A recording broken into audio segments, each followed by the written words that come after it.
ये सरकार सिर्फ दो परिवारों की है, आम जनता की सरकार नहीं है। सरकार ने नारा कह दिया था सबका साथ सबका विकास, सरकार का उल्टा सिस्टम भाई, सबका साथ सबका नाश। सदस्यों ने एक ही फैसला करके दिया है, जिस ताला जब खोलेंगे जब किसानों के खाते में मुआवजा डल जाएगा। पक्का इरादा है, जब तक मुआवजा नहीं मिलेगा इतना यहाँ बैठे रहेंगे, डटे रहेंगे। आपने तो मुकदमा दर्ज कर दिया है, तो तालाबंदी का किया है, तो ताला तभी खुलेगा जब मुआवजा मिल जाएगा, क्योंकि मुआवजे के लिए ही तो ताला लगाया था। हम भीख थोड़ी मांग रहे हैं, सरकार से हक मांग रहे हैं यार। लोकतंत्र के अंदर हर एक व्यक्ति को अधिकार है आवाज उठाने का। ये हम बीजेपी के गुंडों ने, डबल इंजन की सरकार के गुंडों ने, आरएसएस के गुंडों ने सरेआम हत्या करके मार दिया, और मारने के साथ धर्मवाद का जहर बोलते हैं। हमारे किसानों मजदूर के भाई जय श्री राम के नारे बोली, ये कौन सा तरीका भाई?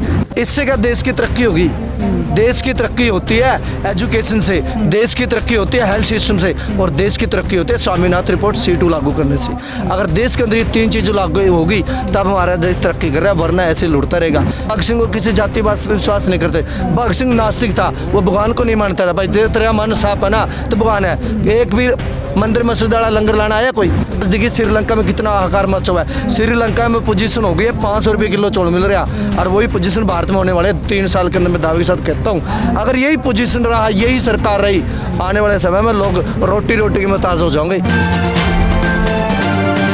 अभी हम मौजूद हैं खेड़ी चोपटा उप तहसील पर, जहां पिछले 24-25 दिनों से किसानों का आंदोलन चल रहा है मुआवजे की मांग को लेकर, और इस दौरान कई बार प्रशासनिक अधिकारियों से भी बातचीत हुई है। तो जी प्रशासन से आपकी बातचीत हुई है?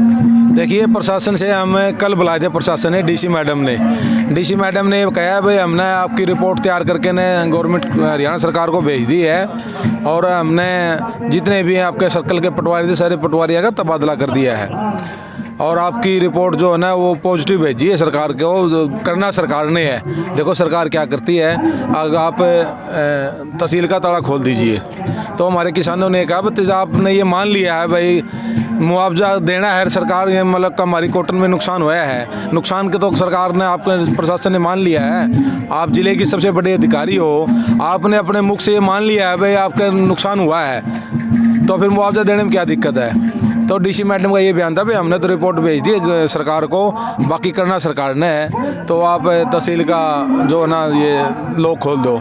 तो सभी कमेटी के सदस्यों ने एक ही फैसला करके दिया है, जिस ताला जब खोलेंगे जब किसानों के खाते में मुआवजा डल जाएगा, उससे पहले ताला नहीं खुलेगा। मामला कहाँ तक पहुँचा है? गिरदावरी की रिपोर्ट डीसी मैडम ने ली है, या मामला कहाँ तक पहुँचा है? ये उन्होंने दोबारा ये रिपोर्ट तैयार करवाई है, जो हमने किसानों ने 60-65 वीडियो और फोटो वो दिए हैं भाई, ये जो कॉटन ख़राब हुई उसके दिए हैं, जो टिंडे के कीड़े थे उसको दिए हैं, जो टिंडे गड़े हुए थे ख़त्म थे उसको दिए हैं, और जो हमने खड़ी बाड़ी को बाया है, ट्रैक्टर चलाया है, वो सारी हमने एक पेन ड्राइव में 60-65 जो फ़ोटो और ये वीडियो थी वो दी है। उसके आधार पर उन्होंने मान्य है कि वाकई में ही नुकसान तो किसानों को हुआ है, ये प्रशासन ने मान्य है। हमारे साथ बाराखाप के प्रधान राजकुमार हैं, उनसे भी बात करवाते हैं। हाँ जी बताओ जी। देखिए, जिस प्रकार से कमेटी की मीटिंग कल डी साहब से हुई, तो उन्होंने जो रिपोर्ट दी गई है वो थी कि जो इन्होंने एक निगरानी कमेटी गठित की थी 12 तारीख को। उस कमेटी में 2 SDM थे, DDA साहब थे, 3 तहसीलदार थे। उन्होंने पूरे एरिया की क्रॉप कटिंग की दोबारा से जांच की है, और उस जांच में पाया गया कि पूरे के पूरे एरिया के अंदर जो खरीफ फसल की जो नरमा थी वो बर्बाद है। उन्होंने इस रिपोर्ट के अंदर दिखाया कि 100% नुकसान हुआ है आपको, और इसकी मुआवजा राशि बनती है। हमने सरकार को लिख दिया है। तो हमने मैडम से कहा कि आप कॉपी दे दीजिए। नहीं, कॉपी मैं दूंगी तब आप तहसील का ताला खोल देंगे। फिर बातें हुई हमारी किसानों के ऊपर जो मुकदमे दर्ज किए गए हैं, तो हमने कहा कि मुकदमे निरस्त कीजिए आप। तो उन्होंने मुकदमे को निरस्त करने के लिए मना कर दिया कि हम अधिकारी लोग हैं, जब भी कोई आदमी या कोई भी नागरिक जो है कानून को हाथ में लेता है उसके ऊपर मुकदमे बनते हैं। तो हमने यही कहा कि आपने तो मुकदमा दर्ज कर दिया है, तो तालाबंदी का किया है, तो ताला तभी खुलेगा जब मुआवजा मिल जाएगा, क्योंकि मुआवजे के लिए ही तो ताला लगाया था। तो उन्होंने कहा कि हमने जो कुछ कर सका थे वो कर दिया है, बाकी रही बात सरकार की, तो हमने कहा कि जी इस आश्वासन पर हम नहीं उठ सकते। हम जब वहाँ से उठेंगे जब हमारा मुआवजा मिल जाएगा। तो उन्होंने कहा कि हम 2 कदम आगे बढ़े हैं, आप वहीं खड़े हैं। तो हमने कहा जी आपके 2 कदम हमने दिखाई तो नहीं दिए, आप कहाँ तक बढ़िए? तो सिर्फ ज़बानी बात है, आपने ज़बानी कर लिया, हमने क्यों लिखित में दीजिए आप, भाई 10 दिन में 5 दिन में आपको मुआवजा मिल जाएगा। कहीं ना कहीं भाई कितने रकबे का कितने किसानों को ये टोटल मिलेगा, उस प्रकार से कोई आपकी बातचीत हुई हो? हाँ हुई है, वो रेवेन्यू विभाग की जो रिपोर्ट है उसके आधार पर हुआ, न कि बीओ की। जो बीओ ने क्रॉप कटिंग की रिपोर्ट दी थी कि 0% वो तो सिर्फ बीमित किसानों का होता है, परंतु यहाँ जो है राजस्व विभाग के अंदर सभी किसानों का आता है। हमने ये बात कही है कि रेवेन्यू विभाग की आप रिपोर्ट लीजिए, उसके आधार पर मुआवजा दीजिए। हमारे साथ और भी किसान हैं। पिछले 20-25 दिनों से आप धरने पर बैठे हुए हो, तो इसको लेकर क्या कहना आपका? भाई धरना तो मुआवजा खातर बैठे हैं, और जब तक मुआवजा नहीं मिलेगा इतना हम उठ देगो नहीं, ना तहसील का ताला खोल दे। फसल आ गई है तो फसल वगैरह भी तो काटनी होगी। देखो फसल तो आजकल लोग आता तो किमें कटाई होती को नहीं, कंपाइन काटते हैं ट्रैक्टर वाला लेके आओ, एक आदमी 400 किलो कटवा लो। रही बात तोड़ी की, यूँ काम तोड़ी का है, ट्रैक्टर वाला अपनी लेबर रखा है, वो तोड़ी डलवाए भीतर। किसान ने तो एक बार जाके खेत में खड़े होना पड़ा है, अपनी कटाई के बस मंडी में लेके आनी है। बाकी वो पहले वाली बात तो है को नहीं भाई, दाती गला काटनी हो। तो पक्का इरादा है, मतलब यहाँ बैठे रहना है? बिल्कुल पक्का इरादा है, जब तक मुआवजा नहीं मिलेगा इतना यहाँ बैठे रहेंगे, डटे रहेंगे। वो सरकार सोच सके है कितने दिन में देवे, वो सरकार का काम है।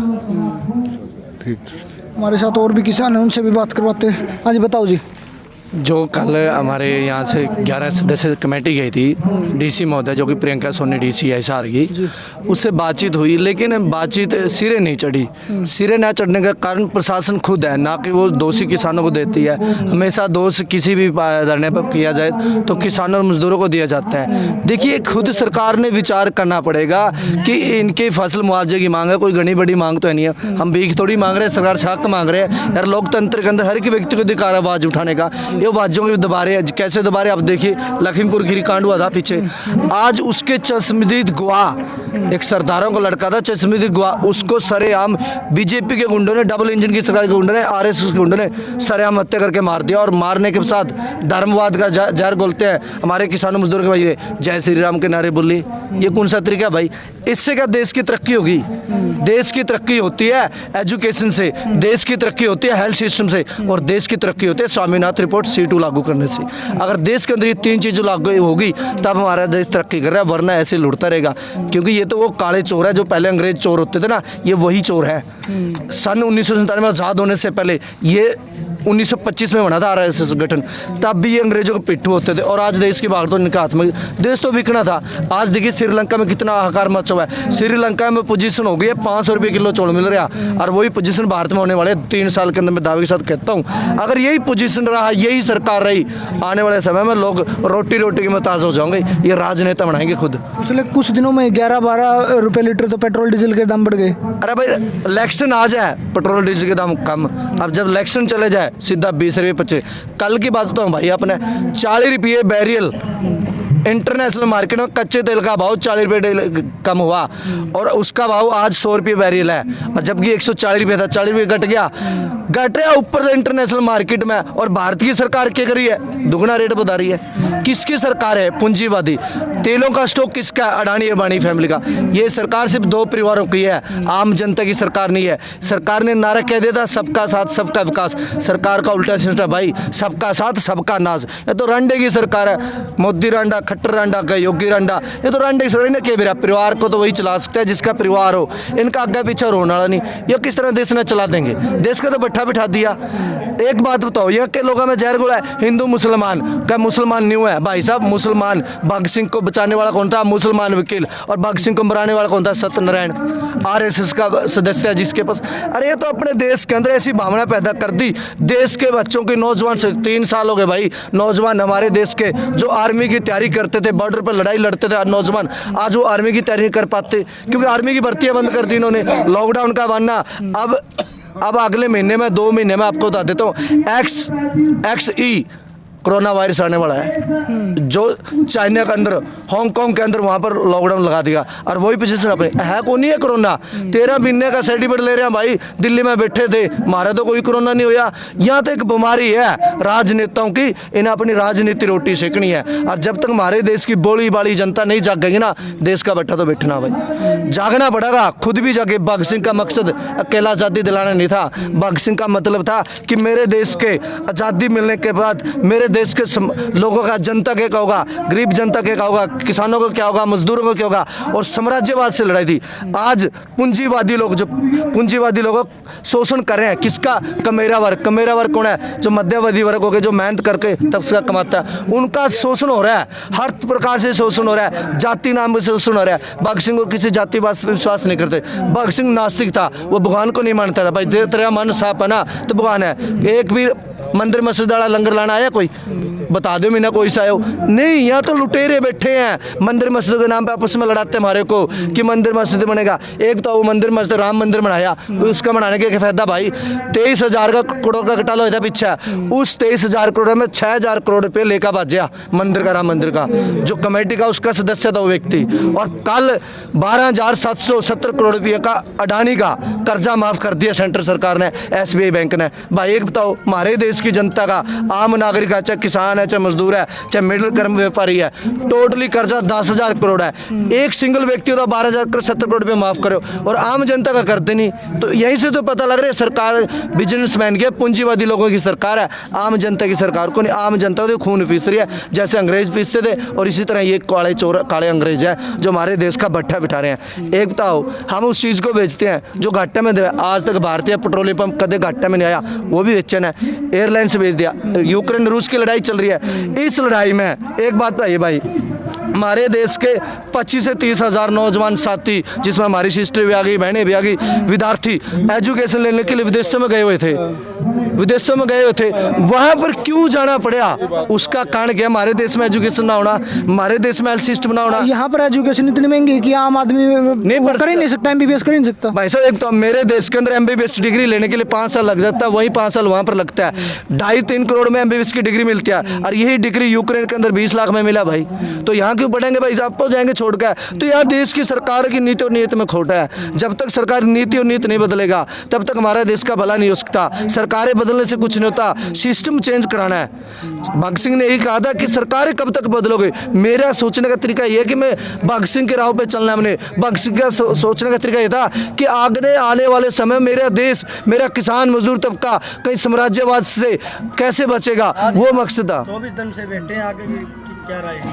24 दिन से हमारे किसान भाई धरने पर बैठे हैं। सरकार के कई भाइयों के मन में ख्याल आता है कि सरकार नहीं, भाई 13 महीने का सर्टिफिकेट है, यहाँ भी जीत कर जावांगे, और सरकार खुद आकर माफ़ी मांगेगी हमारे किसान मजदूर भाइयों से। और हमारा आंदोलन तब तक जारी रहेगा, आखिरी सांस तक लड़ांगे, जब तक हमारे किसानों के खाते में पैसे नहीं डलते। हम विश्वास नहीं करते इनकी बातों पर। इन्होंने धोखा कराया, इन्होंने अविश्वासघात करे हमारे साथ, तीनों कानून रद्द कर दिए थे, लेकिन MSP की गारंटी पर कोई कमेटी नहीं बनाई, सिर्फ झूठे वादे। कृषि मंत्री कहता है कि किसानों ने कोई कमेटी के बंदे नहीं दे। भाई बंदे तो हमने दे थे नाम, लेकिन हम क्या करें, गद्दार नेता लोग होते हैं जो। डीसी मैडम ने कहा भी आप ताला खोल दो हमें। भाई जे डीसी, एक तो डीसी पावरफुल होती है क्या? डीसी खाते में पैसे डलवा सकती है? MLA के औकात नहीं है कि डीसी आगे चुरक जाए। MLA तो 5 साल वास्ते बना, डीसी तो लाइफ टाइम की है भाई, जब तक वो रिटायर नहीं होती वो सब कुछ कर सकती है। लेकिन इनकी चाल एक ही है, प्रशासन भी मिला हुआ है सरकार के साथ, कठपुतली बनकर काम करता है। जैसे अंग्रेजों के टाइम में RSS गठन करता था, वही काम प्रशासन कर रहा है। ये थे हमारे साथ किसान जिन्होंने मुद्दे को लेकर अपनी राय दी है। कैमरामैन सुनील के साथ बिंदास हरियाणा, जय कुमार।